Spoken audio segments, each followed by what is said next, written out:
Bonjour et bienvenue dans cette nouvelle consultation de Dr Sales. Aujourd'hui, je vais revenir une énième fois sur un sujet déjà éculé et pourtant toujours important, la réputation des vendeurs et des commerciaux. Et on va repartir du même constat, mais on va essayer d'aborder d'une façon totalement différente aujourd'hui. Oui, les vendeurs ont une mauvaise réputation. Oui, les vendeurs traînent derrière eux des casseroles de mauvaise réputation, de mauvaise notoriété, et on est tous en train de se demander ce qu'on peut y faire. Et on a déjà travaillé ce sujet dans d'autres épisodes, mais cette fois-ci, je voudrais aussi qu'on s'attribue nous-mêmes notre propre part de responsabilité. Parce que soyons honnêtes, on a aussi une part forte de responsabilité dans cette réputation. Pourquoi? Parce qu'en fait, certains de nos comportements ne sont pas très clean vis-à-vis du client. Je dirais même qu'on a une tendance, sans le faire exprès, une tendance machinale à violenter nos clients bien au-delà de ce qui est nécessaire. Et évidemment, quand les clients nous observent et qu'ils sont eux-mêmes déjà dans une logique de faire face à un vendeur, ils sont évidemment pleins d'a priori, sans se rendre compte, avec la meilleure volonté du monde, nous avons tendance à renforcer ces a priori à travers certains comportements que le client interprète mal. En peu de choses, on peut résumer ceci en 5 points. On a tendance à donner l'impression à nos clients qu'on les espionne, qu'on les ignore, parfois même qu'on les culpabilise, voire même qu'on les humilie, et souvent d'ailleurs, après coup, on les abandonne. Je voudrais qu'on revienne sur ces 5 points parce qu'on peut y faire quelque chose.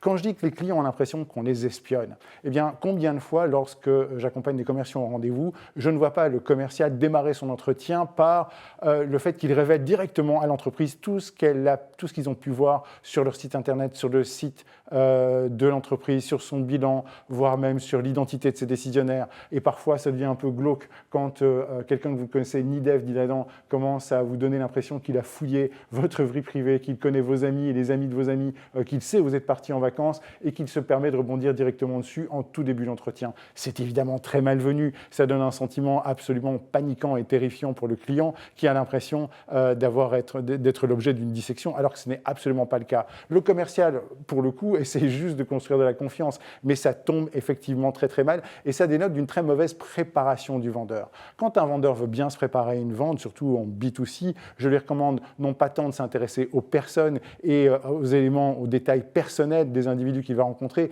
mais plutôt au contexte global de l'entreprise qu'il va aborder et certainement à son marché. Et ne pas l'aborder en disant « je sais déjà que », mais plutôt informez-moi sur, j'ai quelques éléments de compréhension de votre secteur, votre métier, mais racontez-moi aujourd'hui comment vous y prenez pour. Et en posant des questions pertinentes, vous allez démontrer une préparation bien plus forte qu'en révélant plein d'éléments que vous auriez pu trouver sur les réseaux sociaux ou sur le site de l'entreprise, qui vont démontrer que vous avez bien fait votre devoir, mais qui vont surtout indisposer les clients. On arrête aussi de les ignorer. Trop souvent, les commerciaux donnent l'impression d'ignorer leurs clients. Pourquoi? Parce que d'abord, leurs questions sont purement transactionnelles et qu'elles visent uniquement à faire dire aux clients les mots-clés qui vont pouvoir déclencher la proposition de valeur du commercial. Mais souvent aussi parce que le commercial lui-même est absorbé dans la suite de sa vente. Il a posé des questions et pendant que le client répond, le commercial est lui-même en train de réfléchir à ses propres arguments à venir et donc son écoute est mauvaise, voire même il est en train de préparer sa démonstration. J'ai déjà vu des commerciaux prétendre écouter un client tout en branchant leur PC, s'assurant que leur présentation PowerPoint était bonne. Et j'ai vu ça il y a déjà 10-15 ans, où là, il ne s'agissait pas de présentation PowerPoint, mais simplement de savoir si la brochure était bien ouverte à la bonne page. Tout ça vous coupe de la relation client et ne donne pas l'impression au client que vous êtes réellement attentif à ce qu'il a à vous dire.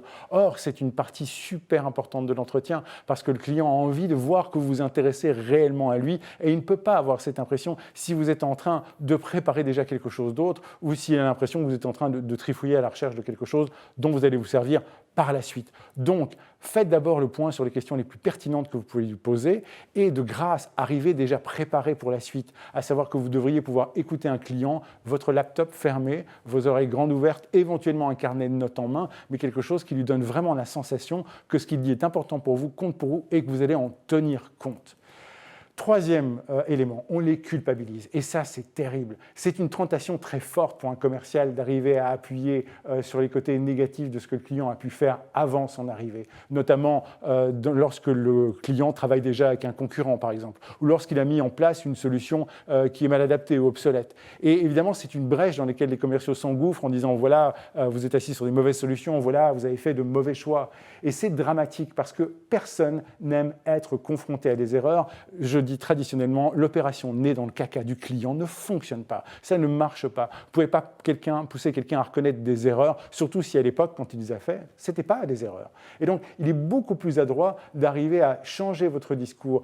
Par exemple, si quelqu'un vous dit qu'il travaille déjà avec un concurrent, vous pouvez commencer par dire « Tiens, j'ai déjà entendu souvent citer cette entreprise, ils ont assez bonne réputation, comment ça se passe avec eux ?» Simplement là-dessus, laissez faire votre client. Si des insatisfactions sont présentes, il vous le dira lui-même. De même, si demain vous débarquez dans une entreprise qui a installé un système d'exploitation vétuste, ne commencez pas par lui dire « Oh mon Dieu, quelle vieillerie !» Mais dites plutôt, lorsque vous avez fait ce choix, c'était le choix le plus judicieux à l'époque. Il se fait que beaucoup de temps est passé depuis et qu'il y a des choses meilleures qui sont sorties sur le marché. Mais ne culpabilisez pas vos clients, travaillez avec eux à leur intention positive. Quand ils ont mis en place les solutions, quand ils ont acheté ce qu'ils avaient déjà acheté, ils avaient l'intention de bien faire. Ça, c'est stopper la culpabilisation des clients. Même chose sur l'humiliation. L'humiliation, elle a lieu quand vous avez l'impression que vous êtes tout petit par rapport à quelqu'un qui est extrêmement sachant. Et on sait que les commerciaux, souvent aussi par bonne volonté, veulent montrer qu'ils ont de l'expertise, veulent montrer leur valeur ajoutée et vont partir dans des démonstrations tonitruantes, pleines de jargon, pleines d'arguments qui vont montrer le bien fondé de leur proposition. On sent très bien qu'ils ont envie de montrer qu'ils ont tous les éléments pour aider leurs clients et qu'eux savent ce que le client ne sait pas. Le gros problème, c'est que ça crée de nouveau énormément de distance avec votre client. Et votre client va peut-être vous trouver très fort en la matière, mais il ne va pas forcément se sentir concerné. Ou pire, il va se sentir tellement mal équipé pour juger la valeur de votre proposition qu'il va sans doute par la suite vous demander à réfléchir et ne pas revenir vers vous parce que quelque part, une part de lui se sera senti un peu humilié. Comment changer ça ? Adressez-vous à lui en utilisant son propre vocabulaire, en utilisant des exemples de son secteur, de son métier, avec des références qu'il connaît. Soyez bon pour mettre en avant non pas les propriétés de vos produits ou de vos services, mais la valeur qu'ils apportent, les bénéfices qu'ils apportent et parler leur langue plutôt que d'essayer de parler la vôtre. N'oubliez pas, ils ne veulent pas acheter votre solution, ils veulent acheter la leur, celle qui leur appartiendra, celle avec laquelle ils pourront être familiers.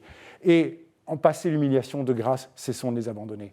Parce que trop contents d'avoir réussi à signer un deal, trop contents d'avoir réussi à enfin conclure une affaire, nous avons une tendance machinale à nous dire le boulot est fait et de rentrer chez nous et de faire de la gestion de dossier. Alors que le client, lui, comme je l'ai déjà dit précédemment, il est dans un blues post-achat. Il n'a pas encore le résultat voulu, mais il s'est déjà engagé. Surprenez-le en l'appelant et en le félicitant sur son choix. Surprenez-le en l'accompagnant jusqu'au résultat qu'il a souhaité obtenir en vous faisant confiance. Surprenez-le en l'appelant après pour savoir si ça lui convient toujours, pour savoir si votre solution lui convient et continue à lui prodiguer tous les bénéfices que vous avez promis. Ne le lâchez pas. La vente, c'est le début d'une histoire d'amour, pas sa conclusion. Le but du jeu pour un vendeur, c'est pas capitaliser sur des ventes, mais bien capitaliser sur des relations à moyen et à long terme qui vont devenir extrêmement fructueuses par la suite. Tout dépend de la façon dans laquelle vous les faites fructifier et dans laquelle vous les gérez après la vente. Placez ça comme priorité, cessez d'abandonner vos clients. En définitive, ce que je vous exhorte à faire, c'est de traiter vos clients comme vous auriez aimé être traité vous-même. Et si vous n'avez pas assez d'estime pour vous-même, alors traitez vos clients comme vous aimeriez que la personne que vous aimez le plus au monde soit traitée. Mais de grâce, cessons de les violenter. Ce sera aussi une excellente contribution que nous pourrons faire à la réputation des vendeurs à l'avenir. Je vous retrouve bientôt dans une prochaine consultation de Dr Sales. N'oubliez pas que la santé de votre entreprise dépend avant tout de la santé de vos ventes.